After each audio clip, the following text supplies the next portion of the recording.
तो दर्शक बंधु एपटे आमर सेप्टेम्बर 4 तारिख अपराह्न 4 सुभद्रा योजना रे आवेदन आरंभ होबाकु थिबा बेले अन्य पटे आमर माँ माउसी माने किंबा भाई भौणी माने एही प्रश्न को नेकी चिंतित अछंती जे सुभद्रा योजनार आवेदनर शेष तारिख केबे रहिछि काहेकि ना सरकारक तरफरु एहा मध्ये घोषणा करा जायछि जे आपनकर सेप्टेम्बर 17 तारिख रे सुभद्रा योजनार प्रथम किस्ती को दिया जिवो। तो एहा भितरे आपण मानकर जे समय रहिला सेही समय सीमा भितरे आपण मानकु आवेदन करिबाकू पड़िबो बोली लोक माने भाबुचंती एवं ता सहित बहुत सारा वीडियोज रे मध्ये एही कथाटी कुहा जायछि जे जदि आपण माने सेप्टेम्बर 17 तारिख भितरे आवेदन करू नाहंती ताहाले आपण माने सुभद्रा योजना रु बाद पड़ी जिवे किबा आपण माने सुभद्रा टंका पाइबे नाही। तो वर्तमान एही खबरटा को सुनी सारिला परे लोक माने हमरो चिंता रे पड़िचंती एवं से माने हमकु कमेंट मध्ये करिसंती जे भाई एक्चुअली रे सत कथाटी कोन हमकु कहंतु सुभद्रा योजनार शेष तारिखटी केबे रहिछि। तो वर्तमान ए नै कि मध्ये सरकारक तरफरु सूचना दिया जायछि जे आपनकर सुभद्रा योजनार शेष तारिखटी केबे रहिछि। तो वर्तमान से नै कि आपनको ए वीडियो रे मु डिटेल्स रे कहबी सेति पय वीडियोटी को शेष पर्यंत निश्चय देखंतु। तो देखंतु दर्शक बंधु जेमिति आपण माने समस्त जानिछंती हमर सेप्टेम्बर 4 तारिख रु सुभद्रा योजना रे आवेदन हेबाकू जाउछि। सरकार मध्ये कहिसंती जे सेप्टेम्बर 17 तारिख रे आपनको सुभद्रा योजनार प्रथम किस्ती मध्ये मिलिबाकू जाउछि।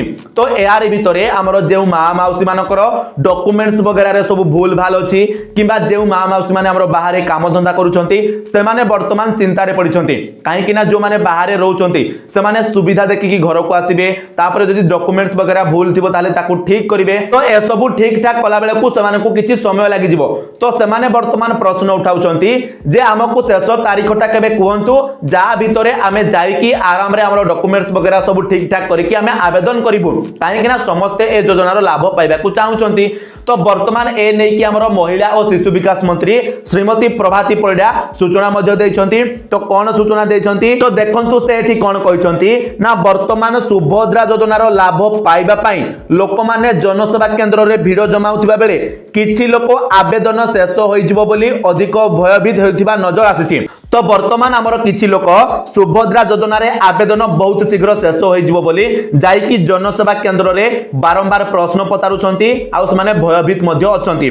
तो वर्तमान या को नै प्रभाती परिडा कोन कहिसंती ना जे पर्यंत शेष हिताधिकारी पैसा पाई नांती से पर्यंत आपनकर आवेदन प्रक्रिया चालू रहिबो ए नै कि आपण चिंतित होंतु नाही बोली से कहिसंती। तो एहारो माने कोन ना वर्तमान आपनकर सुभद्रा योजना रे जे आवेदनटी आरंभ हैला तो एई आवेदनटी से पर्यंत चालिबो जे पर्यंत आपनकर समस्त योग्य हिताधिकारी सुभद्रा योजना रे आवेदन करी नांती। तो आपण माने एई जगह रे क्लियर हो जानतु जे जेउ माने आपनकु कहउचंती जे केवल सेप्टेम्बर 17 तारिख भितरे आपनकु आवेदन करिबाकू पड़िबो तो सेही कथाटी संपूर्ण मिछ अटे काहे कि ना आपनकु सरकारी सूचना दिया जायछि जे आपण मानकर जे पर्यंत समस्त सुभद्रा योजना रे आवेदन करि नाहंती से पर्यंत आपनकर सुभद्रा योजना रे आवेदन चालू रहिबो। ए नै कि मध्ये आमे ऑलरेडी आगरो हम वीडियो रे कहिछु कि वर्तमान जेउ माने आवेदन करिवे सेमानकु सरकार सेप्टेम्बर 17 तारिख रे प्रथम किस्ती देबे आउ तापरे जेउ माने पुणी आवेदन करिवे सेमानकु मध्ये सरकार पैसा देबे एवं आपण मानकु सुभद्रा योजना रे आवेदन करिबा पई पर्याप्त समय मिलिबो। ए कथाटी ऑलरेडी मु पूर्वरु बहुत सारा वीडियो रे मध्ये कहि सारिछि जेउ माने हमरो वीडियो को रेगुलर देखुछंती सेमाने समस्त जानिछंती। तो जेउ माने देखुनांती सेमाने ए प्रश्नटी हमकु उठाइथिले एवं ए प्रश्नर उत्तर वर्तमान आपनको मध्ये मिलि सारिछि। तो वर्तमान आशा करूछि जे आपण माने ए वीडियो रु वर्तमान संपूर्ण रूपे बुझि जाइथिबे जे सुभद्रा योजनार आवेदनर शेष तारिख केबे रहिछि। तो दर्शक बंधु जदि वीडियोटी इनफॉर्मेटिव लागला ताले वीडियो को निश्चय गोटे लाइक कर देबे चैनल रे नुआ आइतले चैनल को सब्सक्राइब कर नेबे ता सहित ए वीडियोटी को आपनक सांग साथी मानक सहित निश्चय भाबरे शेयर कर देबे जा द्वारा से माने भी जानि परिबे जे सुभद्रा योजनार शेष तारिखटी केबे रहिछि। तबे चलंतु आजिरो वीडियो रे एतिकी आपण मानक सहित पुणी देखाबो आ गोटे नुआ वीडियो रे सेति पर्यंत विदाय दियंतु। जय जगन्नाथ।